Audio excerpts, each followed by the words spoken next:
अस्सलामु अलैकुम। मेरी हाफिज कुरान बेटी फौत हुई तो उसकी मैयत से सांप लिपटा हुआ था। कोई भी मेरी बेटी को गुस्ल नहीं दे रहा था, सब गुस्ल देने से इनकार कर रहा था। तो मजबूरन मैं खुद ही उसे गुस्ल देने के लिए तैयार हुआ, लेकिन जैसे ही मैंने कफन हटाया तो मेरी चीख निकल गई, क्योंकि मेरी बेटी के जिस्म पर तो एक सांप था। मैं फज्र की नमाज पढ़ने के बाद मस्जिद में बैठा हुआ कुरान मजीद पढ़ रहा था। मैं रोजाना फज्र की नमाज के बाद कुरान का एक पारा पढ़ लिया करता। मस्जिद हमारे इलाके में ही थी और इस मस्जिद के पास एक बहुत बड़ा कब्रिस्तान भी था। मैं अभी कुरान पाक पढ़ ही रहा था कि मुझे बाहर से किसी आदमी के जोर जोर से रोने की आवाजें आने लगी। आवाजें इतनी तेज थीं कि मुझसे कुरान पाक नहीं पढ़ा जा रहा था। वह जो कोई भी था सिसक सिसक कर रो रहा था। मजबूर होकर मैंने कुरान मजीद की तिलावत को वहीं पर रोका और उठकर बाहर कब्रिस्तान में आ गया। सामने की एक कब्र पर एक बुजुर्ग धारे मार मार कर रोए जा रहा था। मुझे लगा कि इस बुजुर्ग को मैंने कहीं देखा है। मैंने उनके पास जाकर उनके कांधे पर हाथ रखा तो वह मुझे देखने लगे और बड़ी मुश्किल से उन्होंने मेरा नाम लेकर मुझे पुकारा। जैसे ही उन्होंने मेरा नाम लिया तो मुझे याद आ गया कि यह तो फहीम चाचा हैं। मैं उनकी ऐसी हालत देखकर हैरान रह गया था। मैंने उन्हें तसल्ली दी और फिर उनकी खैरियत दरियाफ्त करते हुए पूछा कि यह किसकी कब्र है। मुझे मालूम था कि फहीम चचा की बीवी का बहुत पहले ही इंतकाल हो चुका था, इसलिए मुझे समझ नहीं आ रहा था कि वह किसकी कब्र पर बैठकर इतना तेज रो रहे हैं, क्योंकि यह तो उनकी बीवी की कब्र नहीं थी। और फिर अगली बात ने मेरे होश उड़ा दिए। जब इन्होंने बताया कि इनकी बेटी तबस्सुम की कब्र है, यह लफ्ज सुनकर मैं हैरान रह गया था, क्योंकि मैं उनकी बेटी तबस्सुम को बहुत अच्छे से जानता था। उनकी बेटी उम्र में मुझसे बहुत कम थी। वह तकरीबन 18 साल की रही होगी, मगर वह अचानक ऐसे कैसे वफात पा गई। अब मुझे फहीम चचा को इस तरह रोने की वजह समझ में आ रही थी। जवान बेटी की मौत ने उन्हें इस कदर दिल बर्दाश्त और दुखी कर दिया था। मैंने उन्हें सहारा देकर खड़ा किया तो मेरा हाथ पकड़ के कब्रिस्तान के रास्तों को पार करने लगे। मैंने चाचा से पूछा कि तबस्सुम का इंतकाल कैसे हुआ। उसकी मौत की खबर ने मुझे बहुत दुखी कर दिया। कौन सोच सकता है कि एक हंसती मुस्कुराती लड़की इस तरह की बाजी हार जाएगी और दुनिया छोड़ जाएगी, क्योंकि तबस्सुम के अंदर तो कूट कूट की जिंदगी भरपूर भरी हुई थी। वह बहुत ही शरारती लड़की हुआ करती थी, क्योंकि मैं उसे बचपन से ही जानता था। हम दोनों एक ही महल्ले में रहा करते थे और एक ही मदरसे में। हम दोनों ने कुरान पाक हिफज कर रहे थे, क्योंकि हमारे मोहल्ले में एक ही मदरसा था जहां पर बच्चों को कुरान पाक याद कराया जाता था। लेकिन जैसे ही बच्चे और बच्चियां थोड़े बड़े होते तो उन्हें अलग अलग लाइनों में बिठा दिया जाता था। तबस्सुम और हमने कई पारे एक ही साथ हिफज किए थे, लेकिन फिर मैंने वह मोहल्ला छोड़ दिया और एक नए मोहल्ले में आकर आबाद हो गए। इसीलिए मुझे पिछले मोहल्ले के बारे में किसी भी बात का इल्म नहीं होता था। लेकिन आज फहीम चाचा की जुबानी जब तबस्सुम के बारे में सुना तो मुझे बहुत दुख हुआ। मैंने तबस्सुम की मौत के बारे में चचा से एक सवाल किया, लेकिन उन्होंने एक लंबी सांस लिया, फिर कहने लगे कि फुर्सत से घर आना, बैठक बातें करेंगे, फिर तुम्हें सब कुछ बताऊंगा। इसके पीछे एक बहुत बड़ा राज है जो मैं किसी को नहीं बता सकता, लेकिन अब यह बोझ मुझे अंदर ही अंदर खाए जा रहा है। यह मुझे मार डालेगा और मैं चाहता हूं कि मैं अपना दुख किसी के आगे बयान कर दूं। मैं बिल्कुल तन्हा हो गया हूं। तुम तो जानते हो कि तबस्सुम मेरी इकलौती बेटी थी। वह इस तरह मुझे छोड़कर गई कि मेरा तो घर ही वीरान हो गया। मैं सारा वक्त अकेले रहता हूं। मेरा घर में बिल्कुल भी दिल नहीं लगता। तुम आओगे तो गुजरी हुई बातें दोहराएंगे। मैंने उनसे वादा कर लिया कि मैं जल्दी आपके घर तशरीफ लाऊंगा, लेकिन मेरे जहन में बहुत से ख्यालात पैदा होने लगे थे। वह यह कि तबस्सुम की मौत के पीछे ऐसा कौन सा राज होगा जिसने उसको वक्त से पहले ही मौत के मुंह में धकेल दिया और उसके बाप को इस कदर निढाल और बूढ़ा कर दिया। मैं चचा को उनकी गाड़ी में बिठाकर खुद अपने घर की तरफ रवाना हो गया। उसके बाद और फिर मुझे तबस्सुम का ख्याल आ गया। मुझे मेरे 2 दिन बड़े ही मसरूफियत में गुजरे। तबस्सुम की मौत की खबर पर बहुत दुख हुआ था, क्योंकि चचा की बातों ने मुझे गहरी सोच में डाल दिया था। वह कह रहे थे कि तबस्सुम की मौत के पीछे एक बहुत बड़ा राज है। इसलिए मैंने आज ही उनके घर जाने का फैसला किया। मैंने जल्दी जल्दी अपना काम खत्म किया और पुराने मोहल्ले की तरफ रवाना हो गया। मोहल्ले में दाखिल हुआ था कि कुछ पुराने लोग भी मुझे नजर आने लगे। हर कोई मुझे पहचानता था। सभी मेरा हालचाल पूछने लगे। मेरे बचपन का दोस्त कामरान भी मुझे पहचान लिया। मेरे पास आया, उससे मिलकर मुझे बड़ी खुशी हुई। जब मैंने उसे बताया कि मैं यहां फहीम चाचा के घर जाने के लिए आया हूं, तो उसके चेहरे का रंग बदल गया। वह आहिस्ते से मेरे करीब हुआ और कहने लगा कि इतने सालों के बाद तुझे फहीम चाचा का ख्याल कैसे आ गया? कहीं तू भी तो तबस्सुम के बारे में जानने के लिए यहां नहीं आया है? उसकी बातें सुनकर मैं उछल पड़ा कि तुम कहना क्या चाहते हो? वह धीरे से मुस्कुराया और कहने लगा, यहां तो पूरा मोहल्ला ही तबस्सुम के बारे में बातें करता है। कोई भी नहीं जानता कि तबस्सुम की अचानक मौत कैसे हो गई। सुना है कि कोई उसे गुस्ल देने को भी तैयार नहीं था। कई गुस्ल वाली औरतों ने साफ इनकार कर दिया था। इसलिए मुझे लगा कि कहीं तू भी तो यही पूछने के लिए नहीं आया है कि उसके साथ क्या हुआ था। मुझे अपने दोस्त की बातें कुछ समझ में तो नहीं आई थी, लेकिन एक मरहूम लड़की के बारे में इस तरह की बातें करना मुनासिब नहीं था। इसलिए मैंने इनकार में सर हिलाया और कहा कि नहीं, मुझे तबस्सुम की मौत के बारे में कुछ इल्म नहीं था। इसलिए मैं सारी बातें मालूम करने के लिए अपने दोस्त से इजाजत लेकर चचा के घर पहुंच गया। मुझे लगा था कि शायद वह झूठ बोल रहा हो या बात को बढ़ा चढ़ाकर पेश कर रहा हो। आजकल मरने के बाद पीठ पीछे लोग इसी तरह की बातें करने लगते हैं। भला कोई गुस्ल देने वाली औरत मायत को गुस्ल देने से इनकार क्यों कर सकती है? मुझे दरवाज पर देखकर चाचा बहुत खुश हुए। उनके उदास चेहरे पर रौनक आ गई। वह मुझे लेकर अंदर आए। कुछ देर हालचाल पूछने के बाद चचा ने खुद ही तबस्सुम के बारे में बताना शुरू कर दिया। चचा ने बताया तो मैं उनकी बातें को सुनकर दंग रह गया। वह बता रहे थे कि तबस्सुम ने कुरान पाक बहुत अच्छे तरीके से हिफज कर लिया, लेकिन घर के हालात को देखते हुए वह लड़कियों के घरों पर जाकर उनको कुरान पाक की तालीम देना शुरू कर दी। लेकिन फिर अचानक ही ना जाने क्यों वह बहुत ज्यादा खामोश होने लगी। उसने हंसना बोलना छोड़ दिया। बस घर के कामों में मसरूफ रहती या फिर लड़कियों को पढ़ाने के लिए जाती। उसके होते हुए भी घर में खामोशी सी होने लगी थी। इस बात को मैंने बहुत बार महसूस किया। कई दफा तबस्सुम से पूछा कि क्या बात है, तुम इतनी खामोश क्यों रहती हो? क्या कोई परेशानी है? तब वह हंसकर टाल देती और कहती, कुछ नहीं हुआ, कोई परेशानी नहीं है। उसके सर पर मां का साया नहीं था और मैं बाप होने की वजह से हर बात खुलकर भी नहीं पूछ सकता था। इस बात को भी कई दिन गुजर गए। एक रोज मेरे पास एक साहब का फोन आया जिनकी बेटी को तबस्सुम कुरान पाक की तालीम देने के लिए जाया करती थी। वह कहने लगे कि कई दिन हो गए हैं, तबस्सुम हमारे घर नहीं आ रही। उनकी यह बात सुनकर मैं बहुत हैरान रह गया, क्योंकि जहां तक मुझे मालूम था तबस्सुम तो रोज ही बच्चियों को पढ़ाने की पाबंद थी और उनके घर जाया करती थी। मैंने उस साहब से तो कुछ नहीं कहा, लेकिन जब मैं दफ्तर से घर वापस आया तो देखा कि तबस्सुम घर पर ही मौजूद थी और मुझे देखते ही वह चाय बनाकर मेरे पास आ गई। मुझे लगा जैसे कि वह मुझसे कुछ छुपाने की कोशिश कर रही हो। मैंने तबस्सुम से पूछा कि बच्चों की पढ़ाई कैसी चल रही है? तुम पाबंदी से सबके घर तो जाती हो या नहीं? तबस्सुम मुझसे झूठ बोलकर कहने लगी कि वह पाबंदी से बच्चों को पढ़ाने के लिए जाती है, और यह सुनकर मैं चौंक उठा। मैंने फिर बातों ही बातों में उस साहब की बेटी का भी पूछा। तब भी उसने कहा कि उसे भी वह रोजाना पढ़ाने के लिए उसके घर जाती है। मुझे तबस्सुम से झूठ की हरगिज उम्मीद नहीं थी। मैं हैरान रह गया कि आखिर यह मुझसे झूठ क्यों बोल रही है, क्योंकि तबस्सुम तो कभी झूठ नहीं बोलती थी। इसीलिए इस बात ने मुझे बहुत ज्यादा परेशान कर दिया। तबस्सुम ने मुझसे झूठ क्यों कहा, जबकि मैं तो जान चुका था कि वह उस साहब के घर नहीं जा रही।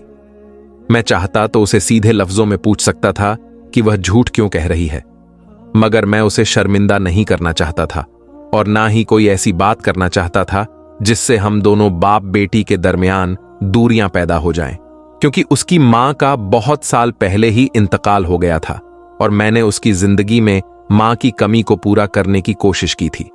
इसीलिए मैंने खामोशी इख्तियार कर ली, लेकिन कहीं ना कहीं मैं परेशानी में मुब्तला हो गया था। आखिर तबस्सुम को झूठ बोलने की क्या जरूरत पेश आ गई? मैं उस पर नजर रखनी शुरू कर दी, लेकिन मुझे कोई भी ऐसी बात इसमें नहीं आई। फिर एक दिन मैंने उसका पीछा किया तो मेरे कदमों तले से जमीन निकल गई। तबस्सुम मोहल्ले में किसी के घर नहीं गई थी, बल्कि उसने तो मोहल्ले की हुदूद को पार कर लिया था। मैंने तबस्सुम को कभी भी दूर जाने की इजाजत नहीं दी थी। वह हमेशा मोहल्ले के बच्चियों को ही कुरान पाक पढ़ाने जाया करती, तो इस वक्त वह कहां जा रही थी?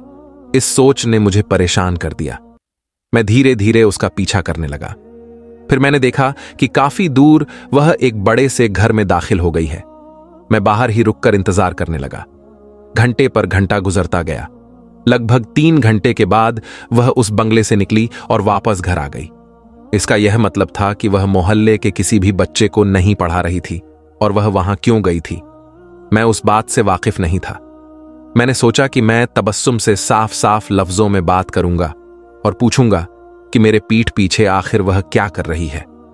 मैं तबस्सुम के पीछे ही घर में दाखिल हुआ तो वह मुझे देखकर परेशान हो गई और बोली, बाबा, आप इतनी जल्दी कैसे आ गए?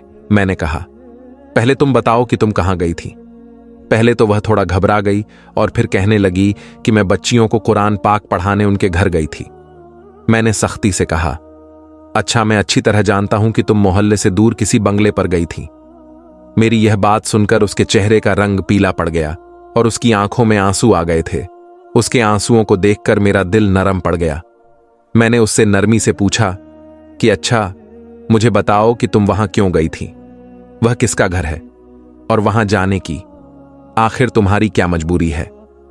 वह आहिस्ते से कहने लगी कि मैं उस बंगले में बच्चों को कुरान पढ़ाने जाती हूं और वहां से मुझे बहुत अच्छे पैसे मिल जाते हैं।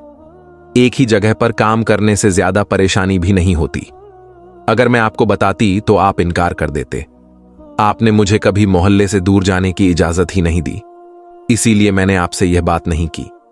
तबस्सुम की यह बात सुनकर मैं बहुत नाराज हुआ और कहा कि दोबारा मुझे बताए बगैर कोई काम मत करना। वह रोते हुए मेरे गले लग गई। फिर उस दिन के बाद मैंने तबस्सुम पर ज्यादा रोक टोक नहीं की।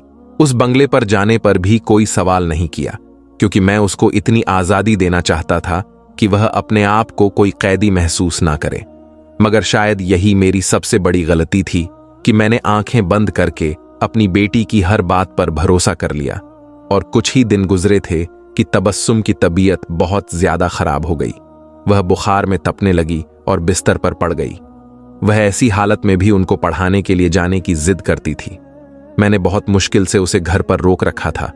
उसकी हालत दिन बदिरा होती रही और फिर एक दिन उसे अचानक बुखार में झटके लगने लगे और देखते ही देखते मेरी आंखों के सामने मेरी बेटी दम तोड़ गई। उसकी मौत ने मुझे हिलाकर रख दिया था। मैंने डॉक्टर को फोन करके घर बुलाया। डॉक्टर ने कहा कि बुखार दिमाग पर चढ़ गया था, इसीलिए झटके लगने की वजह से उसकी मौत हो गई। मेरे लिए तो यह सदमा बहुत बड़ा था। बीवी के बाद बेटी ही मेरे जीने का वाहिद वजह थी। अब वह भी मुझे छोड़कर जा चुकी थी। मुझ पर तो जैसे कयामत ही गुजरी हो। लेकिन उसके बाद मुझे बहुत बड़ा सदमा मिला, मैं बयान नहीं कर सकता। धीरे धीरे मोहल्ले वालों को तबस्सुम के इंतकाल की खबर पहुंची तो सभी लोग हमारे घर में जमा होने लगे। मैंने कुछ मोहल्ले की खवातीन से कहकर उसे गुस्सल देने वाली औरत का इंतजाम किया, और फिर जब गुस्सल देने वाली औरत आई और तबस्सुम को गुस्सल देना शुरू की तो ना जाने क्या हुआ। कुछ ही देर के बाद वह चीखती हुई बाहर आई और बोली कि मैं तबस्सुम को गुस्सल नहीं दे सकती। उसने मेरे आगे हाथ जोड़े और वापस चली गई। मुझे कुछ भी समझ नहीं आ रहा था। मैंने फिर किसी दूसरी औरत का इंतजाम करवाया। मोहल्ले की कुछ खवातीन उसके साथ शरीक हो गई और तबस्सुम को गुस्ल देने के लिए गई, लेकिन वह सब भी चीखती हुई बाहर आई और मुझसे कहा कि तबस्सुम की टांगों पर बहुत बड़ा सांप बैठा हुआ है। वह सब की सब न मेरे घर से भाग गई। मेरी बेटी के बारे में लोग बातें बनाना शुरू कर दिए और फिर आहिस्ता आहिस्ता मेरा घर खाली हो गया। मुझे कुछ भी समझ नहीं आ रहा था कि यह सब कुछ क्या हो रहा है। और फिर जब मैंने देखा कि मेरी बेटी को कोई गुस्ल नहीं देना चाहता तो मैंने खुद ही यह फैसला किया कि अपनी बेटी को गुस्ल भी खुद दूंगा और उसकी तदफीन भी अकेले ही करूंगा। मैंने अपनी बेटी को बहुत नाजों से पाला था। यह कैसे मुमकिन हो सकता था कि मेरी बेटी की जिंदगी की यह आखिरी और निहायत ही जरूरी रस्म अधूरी रह जाए। मैं इस नियत से अंदर जाने ही लगा था कि अचानक मेरी खाला मेरे घर आ गई। मैंने उन्हें सारी बात बता दी। वह हाफिज कुरान थी और बहुत अल्लाह वाली थी। इन्होंने वहीं बैठकर सूर्य बकरा पड़ी और अकेले ही मेरी बेटी को गुस्ल देने के लिए अंदर चली गई। और फिर जब गुस्ल देने के बाद वह बाहर आई और जो बात इन्होंने मुझे बताई वह मेरे लिए बड़ी ही हैरान कून थी। उन्होंने मेरी बेटी की टांगों पर कोई सांप नहीं देखा था, बल्कि उनका कहना था कि गर्दन के पास एक ऐसा निशान था जो कादियानी होने की निशानी थी। लेकिन यह निशान मेरी बेटी के गर्दन पर कैसे आया था? मेरी बेटी तो अल्हम्दुलिल्लाह मुसलमान थी, वह हाफिज कुरान भी थी, फिर वह कादियानी कैसे हो सकती थी? खाला ने बताया कि उसके अलावा उसके पूरे जिस्म पर ऐसे निशाना थे कि जैसे कोई उस पर जुल्म करता रहा हो। खाला की यह बात मेरे लिए रोंगटे खड़े कर देने वाली थी। मुझे बिल्कुल भी नहीं अंदाजा था कि खाला के गुस्ल देने के बाद मेरे सामने यह राज खुल जाएंगे। मैंने अकेले ही उसकी तदफीन का बंदोबस्त किया था। कोई भी मर्द उसके जनाजे में शरीक नहीं हुआ था। मैं यह सोचकर खामोश रहा कि मैं यह बात किसी को नहीं बताऊंगा, नहीं तो मेरी मरहूम बेटी की इज्जत दागदार हो जाएगी। लेकिन मुझसे यह बात बर्दाश्त ना हुई तो मैंने अपने एक दोस्त का सहारा लिया। पुलिस वाला था। मैंने सारी बात उसे बताई तो उसने इस बड़े बंगले वालों के खिलाफ FIR दर्ज करवा दी और फिर कार्रवाई शुरू हो गई। और फिर आहिस्ता आहिस्ता सारे राज्य खुलते चले गए और पता चला कि उन लोगों ने तबस्सुम को लालच देकर अपने घर बुलवाया और कहा कि वह अपने बच्चों को कुरान पाक की तालीम दिलवाना चाहते हैं। तबस्सुम उनके झांसे में आ गई और सोचने लगी कि इस तरह मेडिकल की तालीम के लिए पैसे जमा हो जाएंगे। दरअसल वह डॉक्टर बनना चाहती थी, इसीलिए वह खामोशी से उनके घर जाकर बच्चों को तालीम देने लगी। लेकिन वह तबस्सुम को अपने जाल में फंसा रहे थे और जब कुछ अरसे के बाद उन्हें यह अंदाजा हो गया कि तबस्सुम हाफिज कुरान है और वह अब उनके झांसी में नहीं आ सकती, तो फिर उसे ब्लैकमेल किया कि वह उसके अकीदे में शामिल हो जाए, वरना सारे जमाने में तुझे बदनाम कर देंगे, तुझे सारे जमाने में रुसवा कर देंगे। बेचारी तबस्सुम जवान लड़की थी, ज्यादा डर गई। वह तो अपनी इज्जत के हाथों मजबूर हो गई थी। ऊपर से उसे मेरी तरफ से खौफ था कि मेरी बदनामी मेरे अब्बू की जान ना ले ले। इसलिए वह सब कुछ बर्दाश्त करती रही और किसी से कुछ ना बोली। जैसा वह लोग कहते रहे तबस्सुम वैसा ही करती रही। इन्होंने जबरन उसे अपनी मर्जी का कलमा पढ़ाया और उसके गर्दन पर एक निशान भी बना दिया। वह बहुत ही ज्यादा दुखी थी। उसको यह बात मालूम थी कि वह गलत रास्ते पर चल रही है, इसलिए वह अंदर ही अंदर बहुत ज्यादा दुखी रहने लगी और शदीद बुखार में उसे लाहिर हो गया। उसी बुखार में वह कुरान पाक की तिलावत करती हुई मेरी गोद में दम तोड़ा था। मैं अच्छी तरह जानता हूं कि मेरी बेटी मुसलमान थी और इस्लाम की हालत में ही इस दुनिया से गई है, क्योंकि वह दिल से कादियानी नहीं हुई थी। उस पर जुल्म करके उसे कादियानी बनाया गया था, मगर इस बात पर शायद दुनिया वाले कभी सवाल ना करते। बस इसलिए मैंने खामोशी से काम कर लिया और मेरी बेटी के मुजरिम जेल की सलाखों के पीछे जा चुके हैं। यह कहकर चाचा चुप हो गए। उनकी आंखों से आंसू जारी थे। मैं उनका दर्द और तकलीफ अच्छी तरह से समझ सकता था। कुछ काफिरों ने बड़ी बेरहमी से उनकी जवान बेटी की जिंदगी तबाह और बर्बाद कर दी थी। मैंने चचा को बहुत हौसला और हिम्मत दिया। उन्होंने कहा कि मैंने अपना मामला अल्लाह के हवाले कर दिया है। मैं रोज अपनी बेटी की कब्र पर जाता हूं और उसकी मगफिरत और बख्शीश के लिए दुआ मांगता हूं। मुझे यकीन है कि अल्लाह पाक हमारे भी इरादों को देखता है और मेरी बेटी बिल्कुल पाकबाज थी और नेक नियत थी। मेरी बेटी तो हाफिज कुरान थी और बच्चों को दीन की तालीम देना चाहती थी। यह वाकया उन लड़कियों के लिए सबक है जो अपनी बेवकूफ़ी की वजह से बहुत बड़ी मुश्किल में फंस जाती हैं, और उस मुश्किल में फंसकर वह सबसे बड़ी बेकी यह करती है कि अपने वालिद को उसके बारे में खबर नहीं देती, जबकि वालिद से बढ़कर उनकी औलाद के लिए मुहाफिज और हमदर्द कोई नहीं होता। और फिर ऐसे वाकया का नतीजा ऐसा ही निकलता है। अगर वक्त रहते ही तबस्सुम अपने वालिद पर यकीन करते हुए बता देती और कुछ न छुपाती, तो आज वह जिंदा होती, क्योंकि बाप तो बाप होता है। अल्लाह के बाद बाप से बढ़कर कोई दूसरा मुहाफिज नहीं होता। मेरे मोहतरम और अजीज दोस्तों, अगर आपको यह वाकया अच्छा लगा है तो एम इस्लामिक स्टेटस चैनल को सब्सक्राइब करके अपने फैमिली में इस वीडियो को जरूर भेज दें, क्योंकि उन्हें भी यह सब बातों से सावधान रहना चाहिए।